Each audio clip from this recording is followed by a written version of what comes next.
హైవేర్స్ ఈరోజు ఉగాది కదా. మార్నింగ్ చాలామంది చక్కగా పండగ పచ్చడి ఇవన్నీ చేసుకుంటున్నారులే అనుకున్నాం.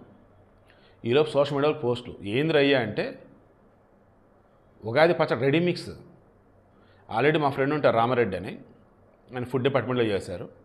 అండ్ ప్రజెంట్ మొత్తం రీసెర్చ్ అండ్ డెవలప్మెంట్లో ఉన్నారు ప్రజెంట్ అంతా.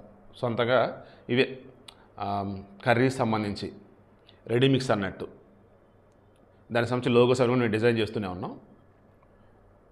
జస్ట్ వేడి నీళ్ళల్లో ఆ కూరగాయ ముక్కలు ఏదైనా ఉండి అవి వేసేసి బాయిల్ చేస్తూ ఈ మిక్చర్ ఏదైతే ఉందో అదంతా వేసేస్తే పలాంటి టైంకి కూర రెడీ అయిపోయేది.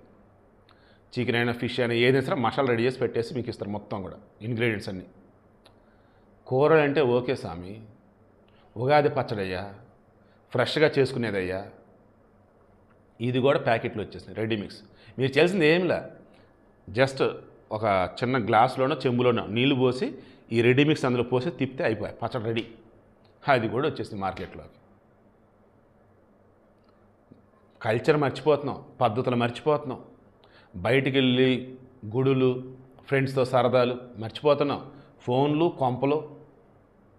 ఈరోజు నాకైతే చాలా బాధ కలిగించిన అంశం ఏదంటే ఇదే. ఆల్రెడీ మా ఏఎస్ఆర్ నగర్లో ఏఎస్ఆర్ మెయిన్ రోడ్ ఉంటుంది, అంటే దాన్ని ఎలా చెప్పాలి, ఈసీఎల్ టు నేరేడుమిట్ట ఆ రోడ్డు కాకుండా ఈ మధ్యలోకి ఏఎస్ఆర్ స్టాచ్యూ అండ్ లోపల కాలనీ లోపలికి వచ్చే రోడ్డు ఉండిద్దా, కిటకిటలాడుతుందన్నమాట. అంత రష్. ఆంజనేయ స్వామి గుడి, అటుపక్క శివుడి గుడి ఉంటుంది, పక్క నుంచి పూజా సామాగ్రిలు, అండ్ ఇక్కడ వచ్చేసి మొత్తం ఇంట్లో ఏవైతే ఈరోజు పండగ వాడతాం మొత్తం ఫుల్ రష్ అనమాట. ఇదని చూసి హ్యాపీగా ఫీల్ అయ్యా. బట్ ఫేస్బుక్లో పోస్ట్ రిమైనింగ్ చూసేసి మార్కెట్ చూసేసి రెడీమేడ్ అప్పటికప్పుడు ఇన్స్టెంట్ అయిపోయింది. నిజంగానే సిటీలో ఉండే కనీసం ఈ మాత్రం అన్నా చేసుకుంటారులే అని చెప్పేసి ఒక క్రియేటివ్ ఐడియా అనమాట ఇది. బట్ నాకైతే చాలా బాధ కలిగించింది. ఇక రానున్న రోజులలో అన్ని కిళ్ళలోనే ఉంటామో అనిపిస్తూ ఉంది నాకైతే. ఇక బయటికి వెళ్ళమేమో మనం. నిజంగానే బయటికి వెళ్ళే పొజిషన్ లేదులేండి. ఎండ ఏంటి, దాని కథ ఏంటి, ఇంక ఇళ్ళలోనే గుడ్లు పెట్టేయాలి ఒక్కొక్కడు.